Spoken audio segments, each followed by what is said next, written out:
आज की क्लास हमारी कंजक्शन की होगी और इस कंजक्शन की क्लास में हम ये 5 प्रकार के कंजक्शन की स्टडी करेंगे। और इसी कंजक्शन की क्लास मेरे चैनल पर बहुत सारी डली है, तो वो भी आप देख सकते हो। उससे आपकी इंग्लिश को फायदा ही होगा और आपकी इंग्लिश बहुत ही अच्छी होगी, ठीक, और समझने और बोलने में भी आसानी होगी। तो वीडियो शुरू करते हैं। जैसे so dot dot dot S, अब इनका इंडिया होगा इतना जितना। अब जैसे हम ये सेंटेंस जोड़ेंगे उसके बाद पता चलेगा कि कैसा है इतना जितना इसका इंडिया होगा। सेंटेंस है मोहन इज नॉट वेरी डूल। डूल का मतलब होता है उदासीन। मोहन बहुत ज़्यादा उदासीन नहीं है। मोहन ज़्यादा उदासीन नहीं है। अब दूसरा सेंटेंस द टीचर एक्सपेक्टेड, ठीक। अब जब हम इसको जोड़ेंगे ना तो वेरी को हटाकर यहाँ पर हम लगाएंगे सो, ठीक। और फिर उसके बाद ये वाला एस लगाकर ये वाला सेंटेंस पूरा कॉपी करेंगे, ठीक। सिंपल सा है। देखो यहाँ देखो, Mohan Mohan is not so dull, ठीक। अब लगाएंगे as as the teacher expected, ठीक। Mohan is not so dull. Mohan इतना उदासीन नहीं है। एस जितना द टीचर एक्सपेक्टेड, जितना टीचर सोचते हैं, ठीक। अब दूसरा सेंटेंस है ये दूसरा सेंटेंस है he is very intelligent we expected, ठीक। अब यहाँ पर लगाएंगे, ठीक। ये सेंटेंस बनाएंगे ही इज, अभी इस वेरी की जगह पर लगाएंगे सो इंटेलिजेंट इंटेलिजेंट। अब लगाएंगे ये वाला एस, फिर लगाएंगे वी एक्सपेक्टेड वी एक्सपेक्टेड, ठीक। मोहन इज सो इंटेलिजेंट, वह बहुत चतुर है जितना हम सोचते हैं या जितना हम आशा करते हैं, ठीक। देखते हैं नेक्स्ट। तो अभी ये अभी क्या हुआ था कि ये वाला सो आगे था और ये वाला एस पीछे था। भाई कि आप एस आगे और सो पीछे, ध्यान रखोगे ये दोनों अलग अलग कंजक्शन है, ठीक। तो यहाँ पर एस डॉट डॉट सो, इसका इधर जैसा और वैसा, ठीक। तो यहाँ पर यू डू यू गेट, ठीक। तो बनाएंगे S U do, S U do. अब यहाँ लिखेंगे, यहाँ कामा करेंगे so you get, S U do जैसा आप करते हो, सो यू गुड वैसा आप पाते हो, ठीक। तो यहाँ पर इसका मतलब होता है वैसा, और यहाँ पर जैसा जैसा आप करते हो वैसा आप पाते हो। अब दूसरा सेंटेंस है ही थिंक्स ही डज। अब इसको बनाएंगे इसको बनाएंगे एस ही थिंक्स, कामा लगाएंगे, उसके बाद लिखेंगे so he does. As he thinks जैसा वो सोचता है, सो ही डज वैसा वो करता है। जैसा वो सोचता है वैसा वो करता है, ठीक। देखते हैं नेक्स्ट। अब आता है नो सुनर देट, जैसे ही। और इसके देखो यहाँ पर इसका हिंदी तो जैसे ही, और यहाँ पर की, ठीक।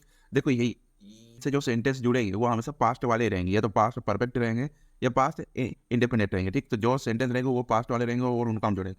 और जब भी हम नो सुनर से जोड़ेंगे तो ये हेल्पिंग वर्ब सब्जेक्ट के आगे आ जाएगी, अभी पता चलेगा, ठीक। तो यहाँ पर जोड़ेंगे नो सुन। अब ये हेड आ गया, ये हेड। अब इसको लगा के पूरा का पूरा कॉपी करने, आई रीड हो। अब लगाएंगे देन इट स्टार्टेड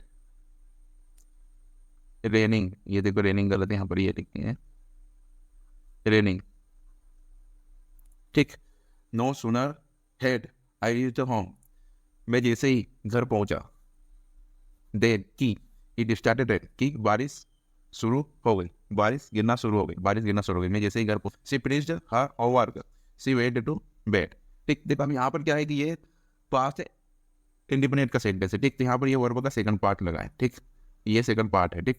तो वर्ब का तो आप जब हम ये कंजक्शन यूज करेंगे यहाँ से हेल्पिंग वर्ब अलग निकालेंगे, तो इसकी हेल्पिंग वर्ब कौन सी है, डी रहेगी। तो यहाँ पर लिखेंगे नो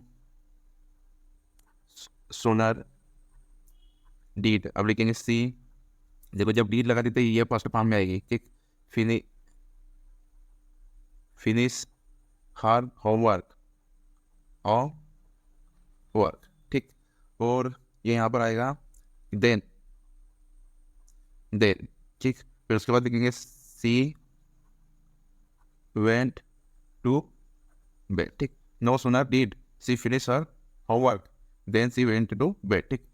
जैसे ही तीन जो नो सुनर देन, उसके बाद हार्डली वेन, और उसके बाद ये, और उसके ये तीनों एक जैसे ही यूज होते हैं और तीनों में पास्ट के सेंटेंस होते हैं, ठीक। तो ये वाला यूज होता है पहली घटना के बाद तुरंत घटना होने के लिए, ठीक। और आश्चर्य और अप्रत्याशित ये होने के लिए, ठीक। और अचानक होने वाली की भावना को जोड़ देने के लिए ये यूज होता है, ठीक। अब देखते हैं आगे। हार्डली वेन, इसमें वही ये पास्ट के सेंटेंस है और इसका इंडिया तो या तो ही होगा या मुश्किल होगा और इसका वेन का यहाँ पर की अर्थ होगा। ठीक, तो ये सेंटेंस है he had reach the station, it began to rain. ठीक, अब देखो यहाँ पर क्या है कि यहाँ पर हेड के बाद लगेगा ये हार्डली यहाँ पर लगेगा। ठीक, जैसे हम अभी सेंटेंस जोड़ के बताएंगे और ये कंजक्शन इस बात पर जोर देता है कि पहली घटना मुश्किल से हुई और अभी दूसरी शुरू हो गई। ठीक, ये बताता है। ठीक, तब यहाँ पर है सी है डी the station, it began to rain. ठीक, तो हम इसको बनाएंगे सी हैड हार्डली, हार्डली यहाँ से लिखेंगे रीच।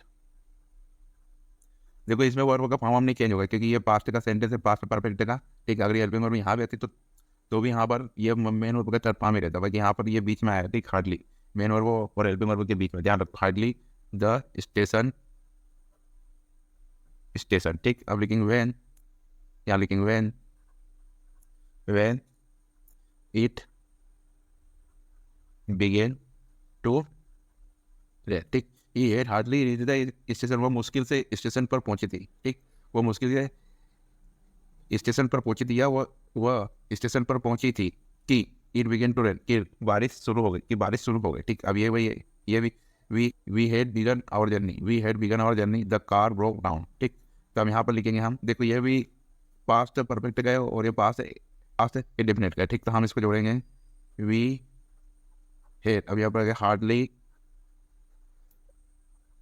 Begin our journey. ठीक, अब यहाँ पर लिखेंगे व्हेन के बाद लिखेंगे द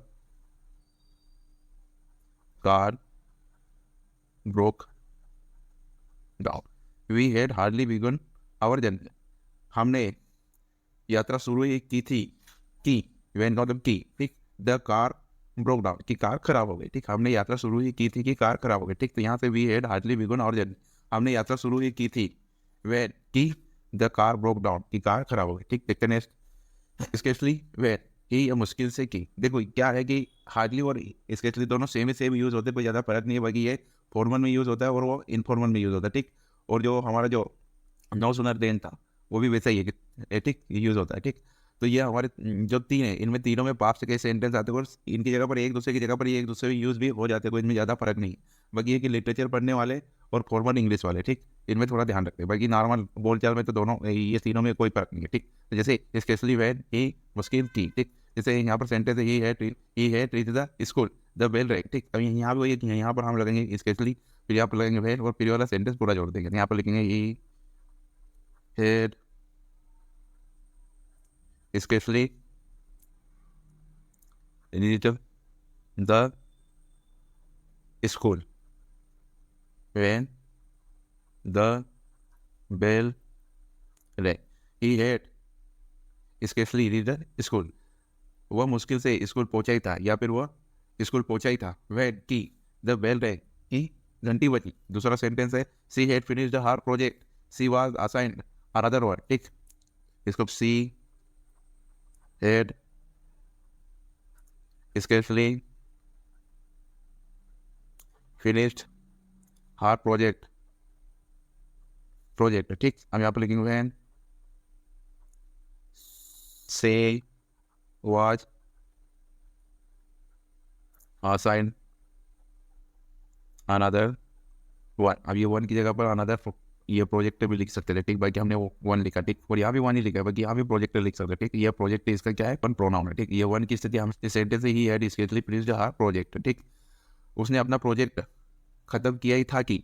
ठीक, या फिर उसने मुश्किल से अपना प्रोजेक्ट खत्म किया ही था कि, ये व्हेन का मतलब कि she was assigned another one, कि उसको एक और प्रोजेक्ट दे दिया गया, कि उसको एक और प्रोजेक्ट दे दिया गया। ठीक, थैंक्स फॉर वाचिंग, सब्सक्राइब।